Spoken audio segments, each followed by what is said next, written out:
Hi investors. इस video में हम फंडामेंटल एनालिसिस करेंगे पैसा लाओ शेयर का। और मैंने पैसा लाओ शेयर क्यों चुना लॉन्ग टर्म इन्वेस्टिंग पर्पस के लिए, उसके बारे में हम डिस्कस करेंगे। पहले पैसा लाओ शेयर कंपनी के बारे में जान लेते हैं। ये जो कंपनी है लोन्स प्रोवाइड करती है, एनबीएफसी कंपनी है, नॉन बैंकिंग फाइनेंशियल सेक्टर को बिलोंग करती है ये कंपनी। ये जो पैसा लाओ कंपनी है ये उन जगह पे लोन प्रोवाइड करती है जहाँ पे बड़े बैंकों की पहुंच नहीं है, या फिर उन एरियाज में लोन प्रोवाइड करती है जहाँ पे लोग बैंकिंग फैसिलिटीज यूज नहीं कर रहे हैं। और ये जो कंपनी है स्मॉल से लेके मीडियम कैटेगरी के लोन प्रोवाइड करती है लोगों को। ये जो कंपनी है small income generation loan provide करती है आम लोगों को, या फिर जो छोटे बिजनेस होते हैं उनको। और ये कंपनी मोबिलिटी लोन भी देती है। अगर आपको ई रिक्शा लेना है या टू व्हीलर लेना है या टेम्पो लेना है तो उस पर्पज के लिए ये कंपनी लोन भी प्रोवाइड करती है। और जो छोटे लेवल के एंटरप्रेन्योर होते हैं उनको कैपिटल की रिक्वायरमेंट होती है तो उनको भी ये फैसिलिटेट करते हैं, लोन प्रोवाइड करके। और ये जो कंपनी है पैसा लाओ, इनको स्ट्रॉन्ग बैकिंग है बड़े बैंकों से, जैसे कि एसबीआई बैंक से इनको सपोर्ट है, बैंक ऑफ बड़ौदा से। और बेसिकली ये पैसा लाओ कंपनी क्या करती है, ये बड़े बैंकों से लोन लेती है और जहाँ पे बड़े बैंकों की पहुंच नहीं है वहाँ पे जो लोग रह रहे हैं उनकी जो रिक्वायरमेंट होती है तो उनकी रिक्वायरमेंट के अकॉर्डिंग उनको छोटे छोटे लोन उनकी रिक्वायरमेंट के अकॉर्डिंग देते हैं। बेसिकली पैसा लाओ जो कंपनी है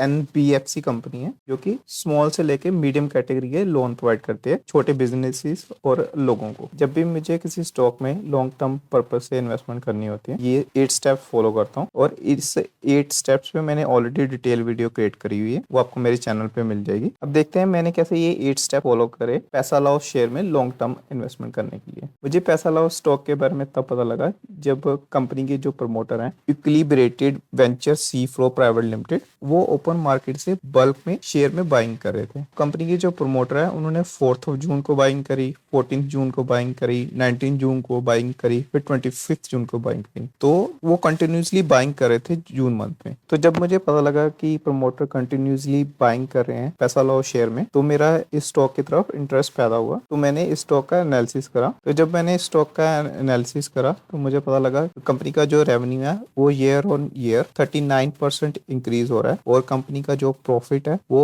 ईयर ऑन ईयर 91% इंक्रीज हुआ, जो कि ह्यूज इंक्रीज है। शेयर का और फर्दर एनालिसिस करने पे मुझे पता लगा कंपनी काफी रैपिडली एक्सपेंड कर रही है। कंपनी की जो एसेट अंडर मैनेजमेंट है उसमें अच्छा खासा रैपिडली ग्रोथ देखा गया है, रेवेन्यू अच्छा खासा ग्रो हो रहा है। कंपनी जो लोन डिसबर्समेंट कर रही है उसमें अच्छा खासा इंक्रीज हुआ, प्रॉफिट आफ्टर टैक्स है उसमें अच्छा खासा इंक्रीज हुआ है, और उनके जो कॉन्टैक्ट पॉइंट है उसमें भी अच्छा खासा इंक्रीज हुआ है। यानी कि कंपनी काफी रैपिडली एक्सपेंड कर रही है। तो ये चीज देख के मेरा इंटरेस्ट कंपनी में स्ट्रॉन्ग हो गया। चलिए अब पैसा लाओ शेयर का फंडामेंटल एनालिसिस कर लेते हैं। पहले शेयर होल्डिंग पैटर्न देख लेते हैं। कंपनी के जो प्रमोटर है उनकी कंपनी में शेयर होल्डिंग 52.61% की है, और कंपनी के जो प्रमोटर हैं वो कंटिन्यूसली अपनी परसेंटेज को इंक्रीज कर रहे हैं। हालांकि एफआई ने सेलिंग करी है पिछले क्वार्टर में। अगर आप शेयर होल्डिंग का पैटर्न देखेंगे तो दिसंबर 2023 से लेके दिसंबर 2024 तक जो प्रमोटर हैं उन्होंने 3% स्टेक इंक्रीज करा है। हालांकि जो एफआई और डीआई है उन्होंने अपनी होल्डिंग को अच्छा खासा डिक्रीज करा है।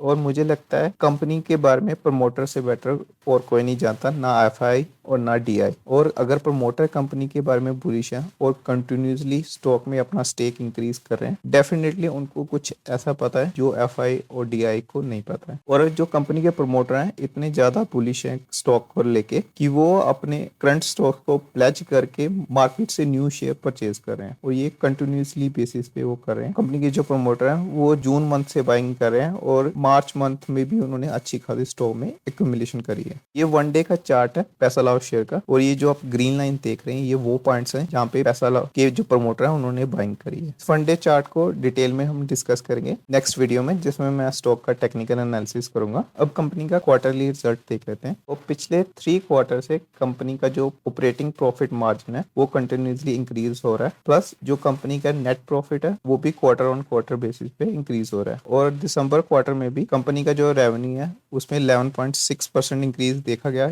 ईयर ऑन ईयर, और जो नेट प्रॉफिट इंक्रीज हुआ था उसमें 10.6% का इंक्रीज था ईयर ऑन ईयर बेसिस पे। और ये Q3 के रिजल्ट का स्नैपशॉट है। जो एसेट अंडर मैनेजमेंट है वो 12% इंक्रीज हुई है ईयर ऑन ईयर। रेवेन्यू में 25% का इंक्रीज देखा गया है। नेटवर्थ में 30% का इंक्रीज देखा गया है। और प्रॉफिट आफ्टर टैक्स में 8% की इंक्रीज है। और जो कैपिटल एडिक्वेसी रेशियो है वो कम हुई है, 14.226 हुई है। स्टिल ये बहुत ही अच्छे लेवल पे है। और कंपनी का जो नॉन परफॉर्मिंग एसेट है उसमें इंक्रीज देखा गया है, वो 0.84% था पिछले ईयर के कंपैरिजन में, उसमें इंक्रीज देखा गया। लेकिन स्टिल जो NNPA है 1% के अंडर ही है, जो कि अच्छी बात है। और कंपनी की जो कैपिटल एडिक्वेसी रेशियो है वो 42.26% है, जो कि स्ट्रॉन्ग है। यानी कि इन केस फ्यूचर में कुछ मेजर चैलेंज आता है तो कंपनी इजिली उसको हैंडल कर सकती है। और जो कंपनी की क्रेडिट रेटिंग है वो भी स्टेबल है। और कंपनी को जब भी पैसे की जरूरत होती है तो कंपनी कमर्शियल पेपर इशू करके मार्केट से पैसे रेज कर लेती है। अभी रिसेंटली 19 मार्च को कंपनी ने अनाउंस करा था कि वो 19 करोड़ की कैपिटल रेज करेगी कमर्शियल पेपर के थ्रू, जिसमें से 13 करोड़ के कमर्शियल पेपर SBI ने बाय करे 19 मार्च को। और SBI ने पहले भी 11 मार्च को भी 13 करोड़ के कमर्शियल पेपर बाय करे थे। तो जो पैसा लो कंपनी है इसको स्ट्रॉन्ग बैकिंग है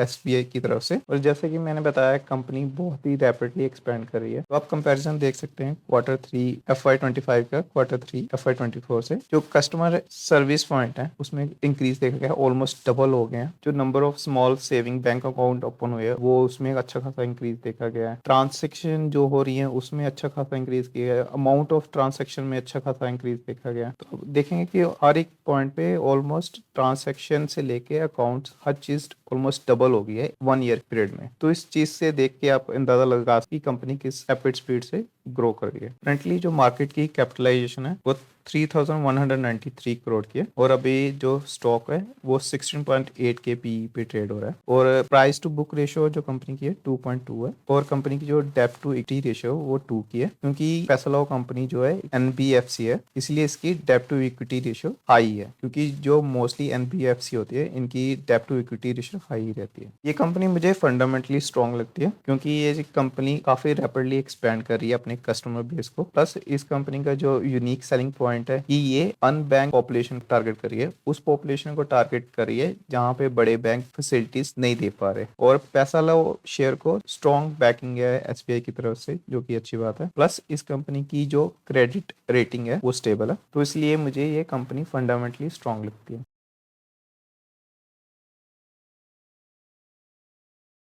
और अभी 25 फेब को RBI ने जो risk weight bank loan to NBFC था उसमें 25% पॉइंट का कट करा है। इससे क्या होगा, जो NBFC कंपनी है वो बैंक से और ज्यादा लोन ले सकती हैं। और अगर NBFC और ज्यादा लोन लेगी तो वो और ज्यादा रिटेल कस्टमर को सर्व कर सकती है, जिससे चांसेस हैं कि जो NBFC है उनके रेवेन्यू इंप्रूव होंगे और उनके प्रॉफिट में भी इंप्रूवमेंट देखने को मिल सकता है। तो ये था मेरा फंडामेंटल एनालिसिस पैसा लाओ शेयर के रिगार्डिंग। मुझे जो पैसा लाओ शेयर है वो फंडामेंटली स्ट्रॉन्ग लगता है। और ये मेरा टेलीग्राम चैनल है, आप इस चैनल को फॉलो कर सकते हैं स्टॉक मार्केट के रिगार्डिंग इंस्टेंट अपडेट के लिए। और इस टेलीग्राम चैनल के थ्रू आप मुझसे डायरेक्टली क्वेश्चन भी पूछ सकते हैं।